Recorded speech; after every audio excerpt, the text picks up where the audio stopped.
Did you know that extreme happiness can affect your health? Doctors and scientists have discovered that good changes can be just as stressful and harmful as bad changes. Many situations can disturb your emotional health and lead to strong feelings of sadness, stress, anxiety, or even happiness.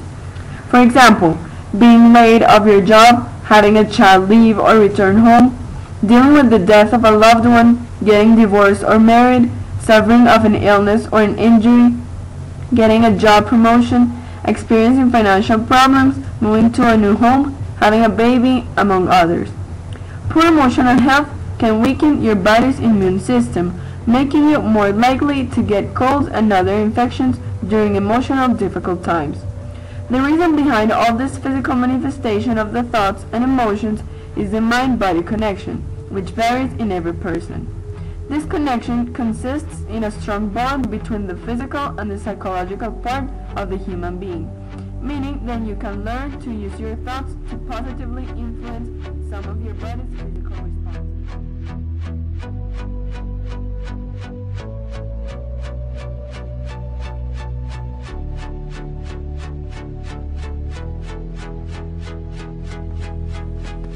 The usual symptoms or physical signs that are experienced when someone has poor emotional health are back pain, changing appetite, chest pain, constipation or diarrhea, dry mouth, extreme tiredness, general aches and pains, headaches, high blood pressure, trouble sleeping, lightheadedness, the feeling that your heart is racing, sexual problems, shortness of breath, stiff neck, sweating, upset stomach, and weight gain or loss. This is mainly because when people are stressed, anxious, or sad, they may not just care of their health as well as they should. They don't feel like exercising, eating nutritious food, or taking medicine that the doctor prescribes. In some cases, they even abuse of alcohol, tobacco, or other drugs.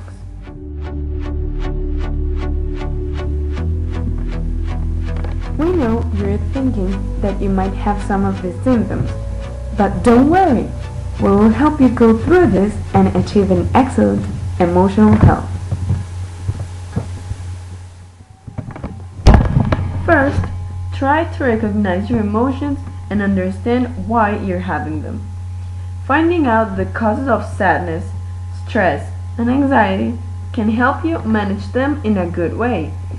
Then, you can use some of the following helpful tips we are about to give.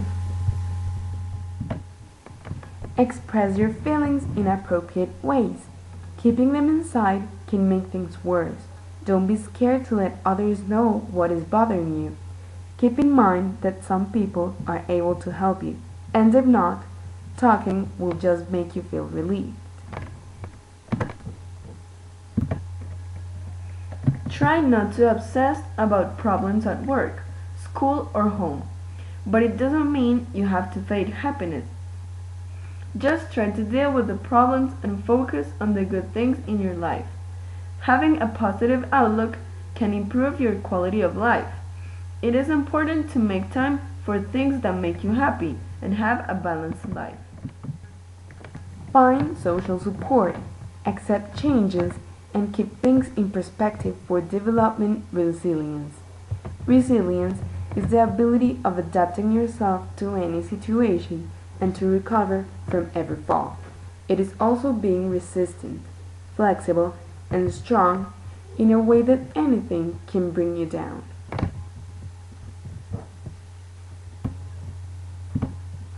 Calm your mind and your body by relaxation methods, such as meditation. It helps you to bring emotions into balance. There are many ways of doing meditation, but we recommend you to do yoga, in which you can exercise, stretch, and breathe deeply.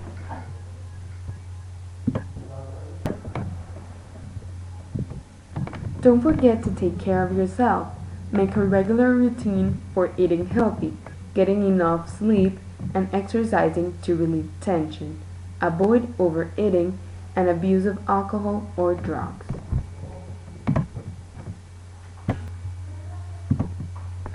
Conventional medicine is not the only science that cures diseases.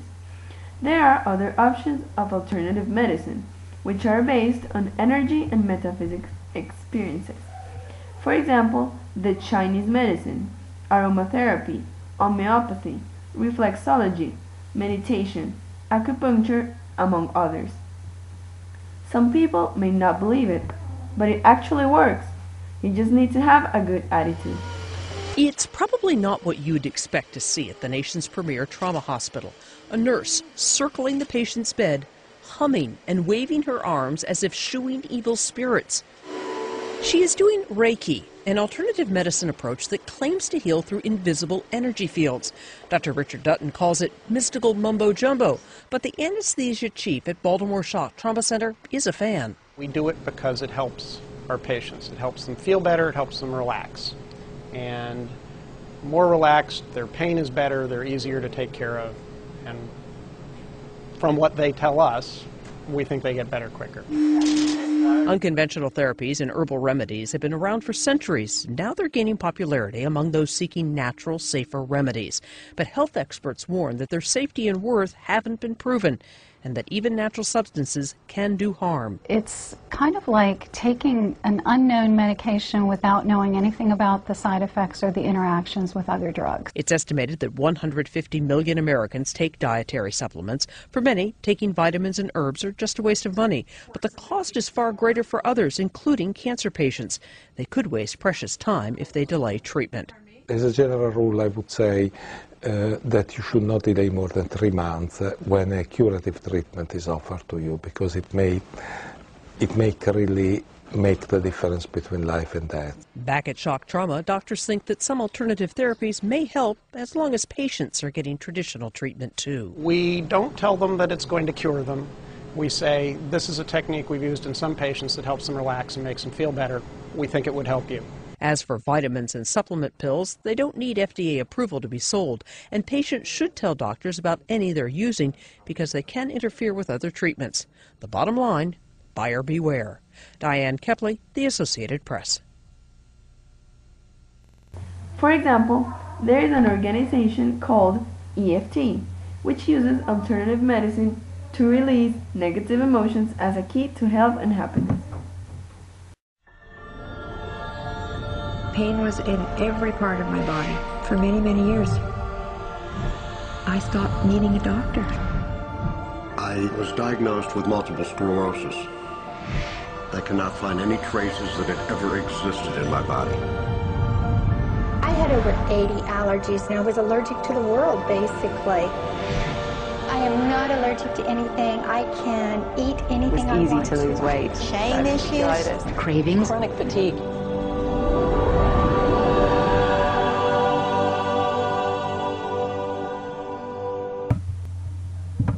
EFT stands for Emotional Freedom Technique, and it's an emotional version of acupuncture, except they don't use needles. Instead, they address emotional issues.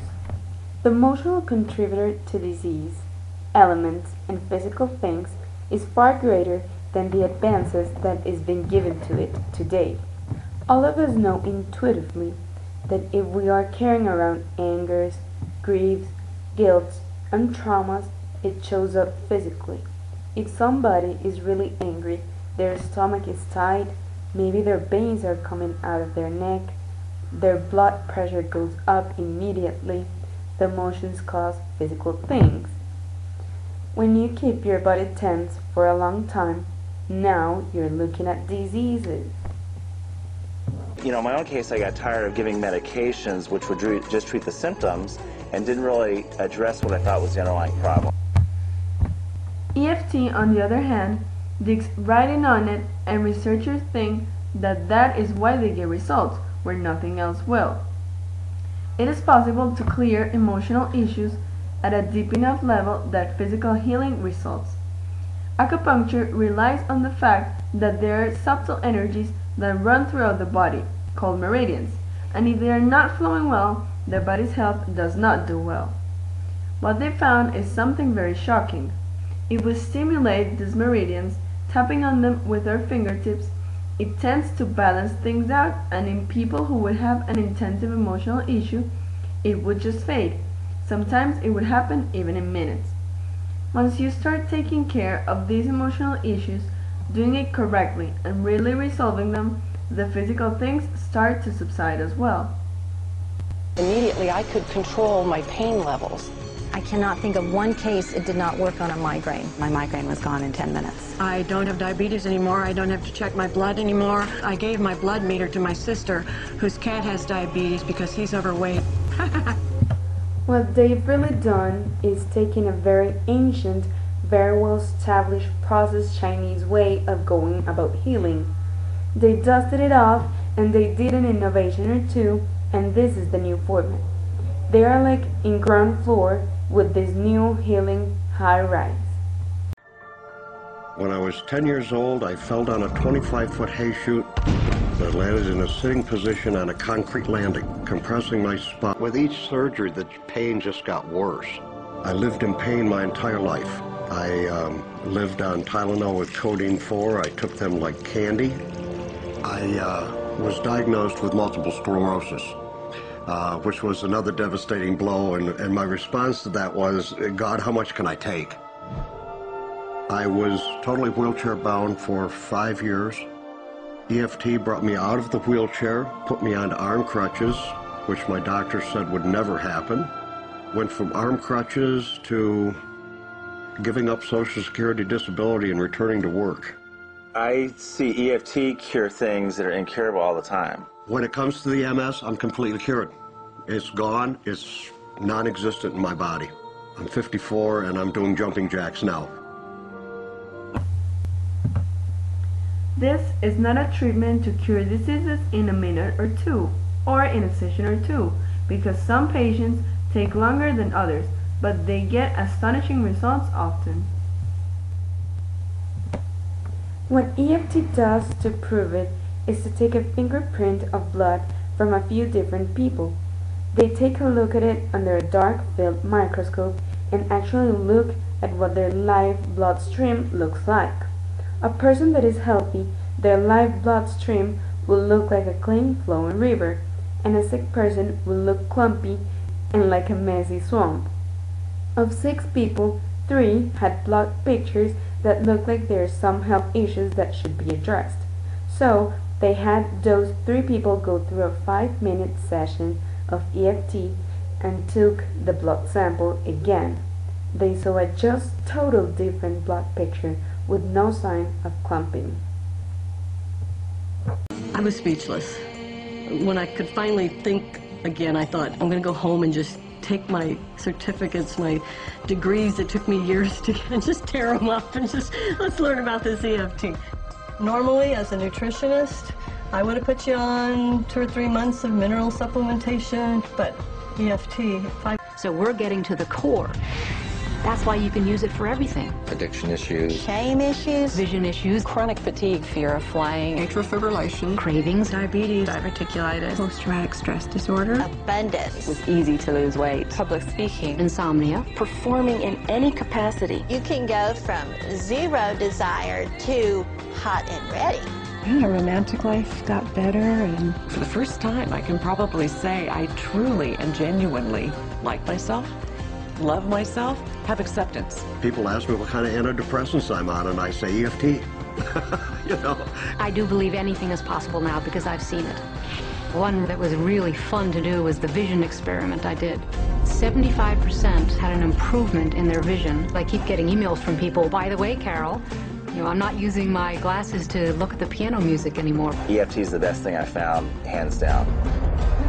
One of the great things about EFT is it's easy to learn by anyone. EFT gave me the tools to cure myself. And now I probably have seen over 2,000 clients of every walk of life on every imaginable problem with about a 98%, maybe 99% success rate. And it's not me, it's EFT.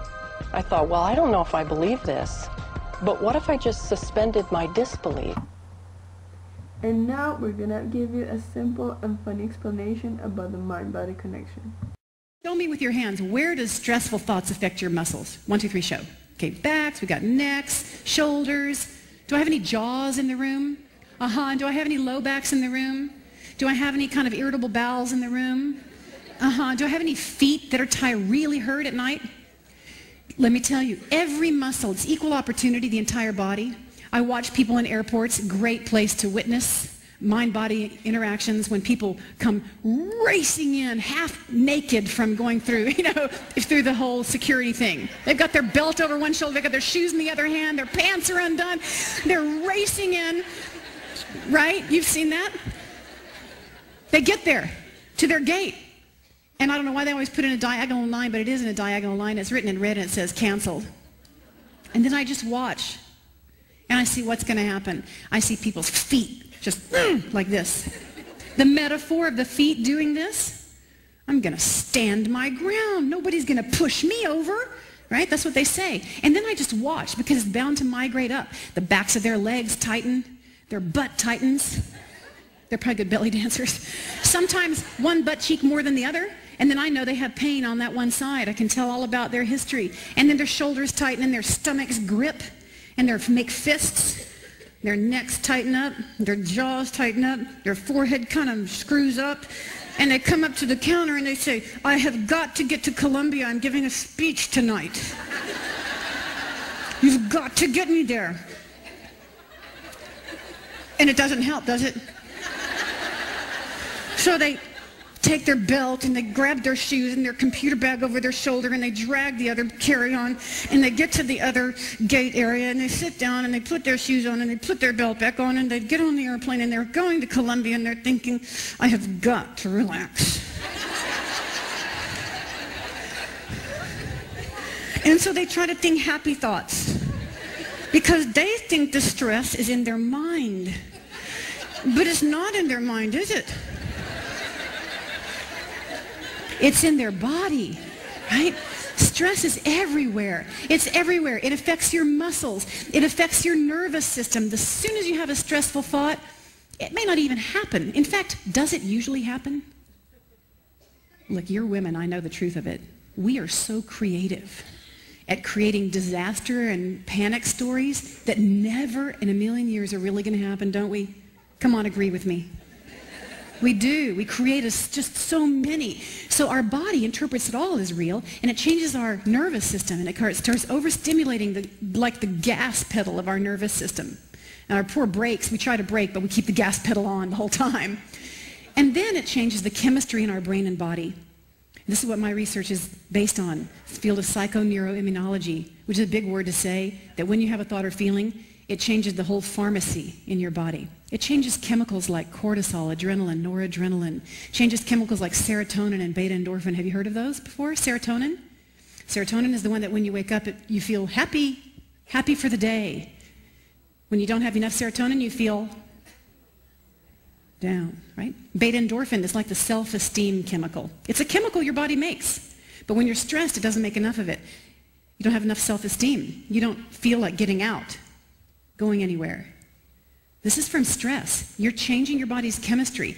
When you allow your stressful thoughts to continue running through your mind, it creates more cortisol. You know what cortisol does? A lot of things. It's real important to have a normal amount, but when you have too much of it, cortisol, here's a few things. It creates inflammation in your cells. It creates inflammation that leads toward heart disease and diabetes. Cortisol also chemically mediates the drive to eat carbohydrates and fat. So if you allow stressful thoughts in your mind, you may feel the drive into your kitchen at night, looking in the cabinets. You're the one that bought it. Why are you looking? You're just shuffling through like, don't you know what's in there? And you don't even know why you're there, but you're driven in there. You're driven to seek. Has anyone had that experience? Cortisol. Cortisol, interestingly, not only drives you to seek carbohydrates and fat, when you take them in, guess what? It inhibits fat metabolism. I've been everywhere, man, looking for someone who can please me, love me all night long. I've been everywhere, man, looking for you, babe, searching for you, babe. Where have you been?